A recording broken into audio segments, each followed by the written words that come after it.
Ini berpacar cerah gemerlapan, mengusir kabut hitam, menggugah kaum muslimin, tinggalkan peraduan. Lihatlah matahari telah tinggi di ufuk timur sana, seruan ilahi Rabbi Samina wa ata'na. Assalamualaikum warahmatullahi wabarakatuh. Bapak-bapak, ibu-ibu dan saudara-saudari dan anak-anak sekalian, kembali kita akan bacakan buku tanya jawab agama yang disusun oleh pimpinan pusat Muhammadiyah. Sebelumnya mari kita sama-sama mengucapkan puji dan syukur kehadirat Allah Subhanahu wa taala, yang mana kita bisa sama-sama melaksanakan salah satu kewajibannya, yaitu sholat subuh. Mudah-mudahan itu jadi ibadah yang bisa diterima. Mungkin dulu bacakan salah satu atau salah dua ini dari bab yang berkaitan dengan bacaan dan gerakan dalam sholat. Dalam hal ini ada satu pertanyaan sehubungan dengan bacaan ta'awudz dengan jahar. Pertanyaannya sebagai berikut: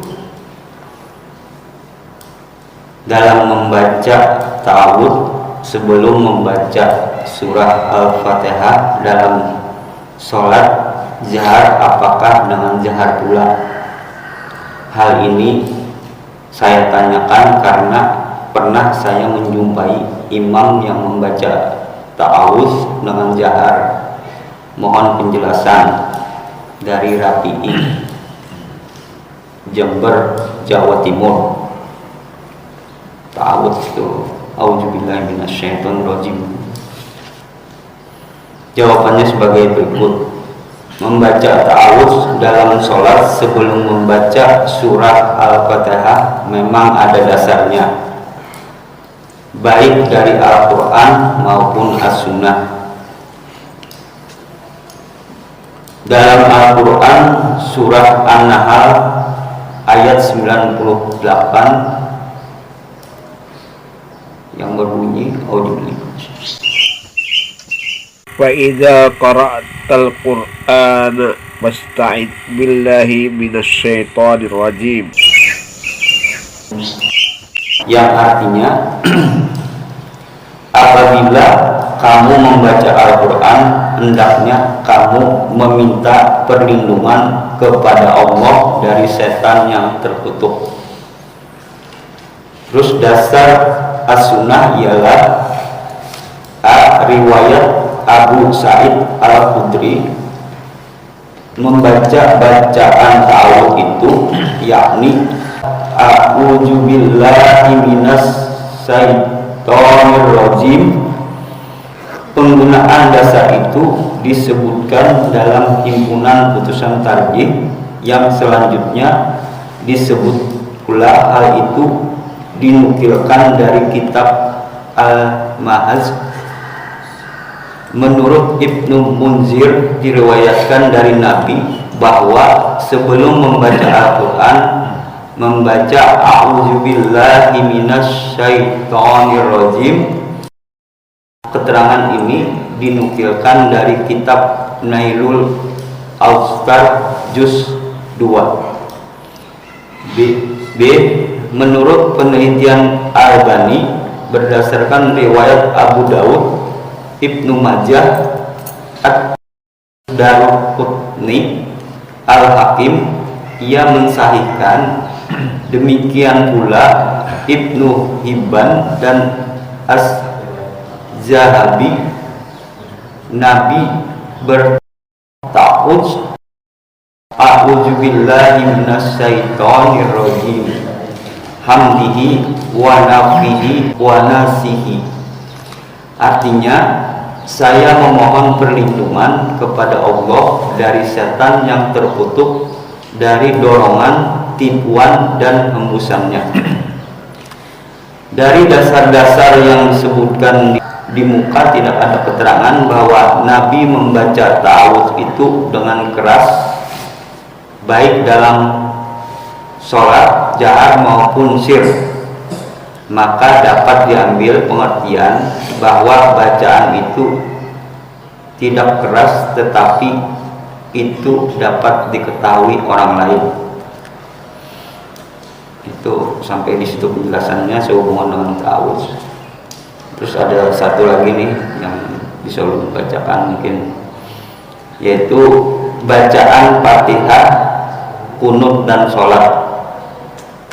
Pertanyaannya sebagai berikut: mohon diterangkan atas dasar Al-Quran dan Al-Hadis ucapan-ucapan dalam sholat. 1. Membaca Al-Fatihah dimulai dengan bacaan Alhamdulillah yang dikeraskan. 2. Tidak mendoa kunut di waktu sholat subuh. 3. Bacaan salawat tidak menggunakan Sayyidina. Pertanyaan dari Suroso, Sudirman 53, Ponorogo, Jawa Timur. Jawabannya sebagai berikut.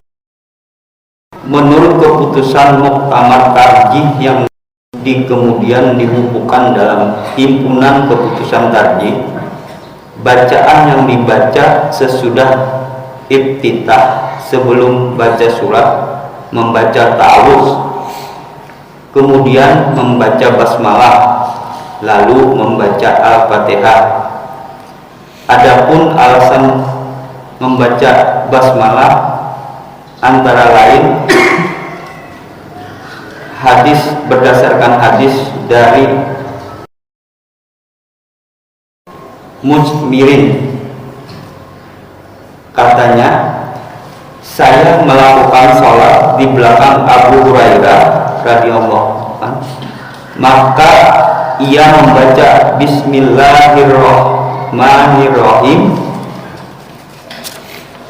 lalu induk Al-Quran, dalam hal ini Al-Fatihah, sehingga tak kalah sampai walad dolin ia membaca amin, maka orang-orang membaca amin dan seterusnya. Setelah salam ia mengatakan, demi yang menguasai diriku, sungguh sholatku menyerupai sholat Rasulullah Sallallahu Alaihi Wasallam. Diriwayatkan oleh An-Nasai, Ibnu Hujaimah, As-Siraj, Ibnu Hibban dan lainnya. Dalam membaca basmalah ini memang dalam keputusan tidak ditetapkan apakah jahar, keras, atau sir, pelan-pelan. Maka pengamalannya dapat dibaca keras atau pelan-pelan.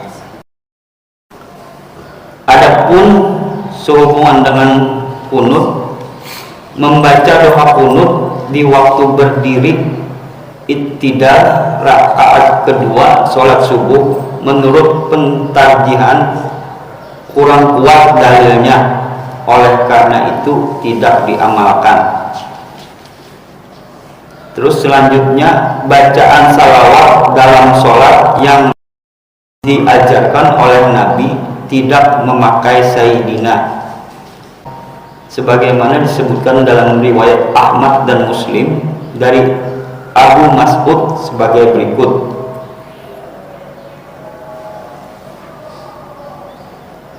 Ia berkata, Basir bin Sa'ad kepada Nabi, Allah memerintahkan kepada kita untuk mengucapkan salawat kepadamu, maka bagaimana kami mengucapkan salawat itu kepadamu?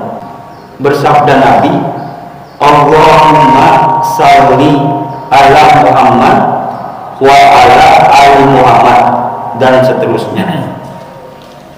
Lanjutan hadisnya. Hadis riwayat Ahmad, Muslim, An-Nasai dan At-Tirmizi dari Abu Mas'ud.